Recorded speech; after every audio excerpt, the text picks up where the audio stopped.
Hello viewers, কেমন আছেন সবাই? আশা করি ভালোই আছেন। আমি মুন্নির রান্নার জুড়ি চ্যানেলে সবাইকে স্বাগতম। আজকে আমি আপনাদের মাঝে হাজির হয়েছি কালো কড়াই নিয়ে, আমার সেই বিখ্যাত ভাইরাল কালো কড়াই। এই কালো কড়াই আমি বানিয়েছি অনেক কষ্টে। এইটাতে তেল সাশ্রয় হয়, এটাতে রান্না করলে খাবারের টেস্টও হয়, তার জন্য আমি এটা ইউজ করছি। তো আমি এটা বানিয়েছি টমেটো দিয়ে, আলু দিয়ে, টমেটোর চাটনি। এভাবে একবার খেয়ে দেখতে পারেন। আমার রান্না যদি আপনাদের ভালো লেগে থাকে অবশ্যই লাইক কমেন্ট শেয়ার করে সাবস্ক্রাইব করে পাশে থাকবেন। এটি রান্না করার জন্য আমি ফোড়নে দিয়েছিলাম তেজপাতা আর জিরা। তারপর আলুগুলো ভেজে নেব, নাহলে টমেটো দিলে শক্ত হয়ে থেকে যাবে। আলু সিদ্ধ হতে চায় না, তার জন্য আলু সম্পূর্ণ সিদ্ধ করে নিয়ে মশলাগুলো অ্যাড করে দিব।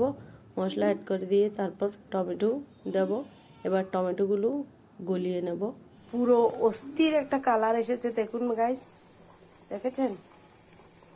এভাবে খেয়ে দেখার অনুরোধ রইল। যদি আপনারা এক থালা ভাত শেষ করতে না পারেন তাহলে আমি টাকা ব্যাক করে দেব। আপনাদের বিকাশ নাম্বারটা রেডি রাখবেন শুধু।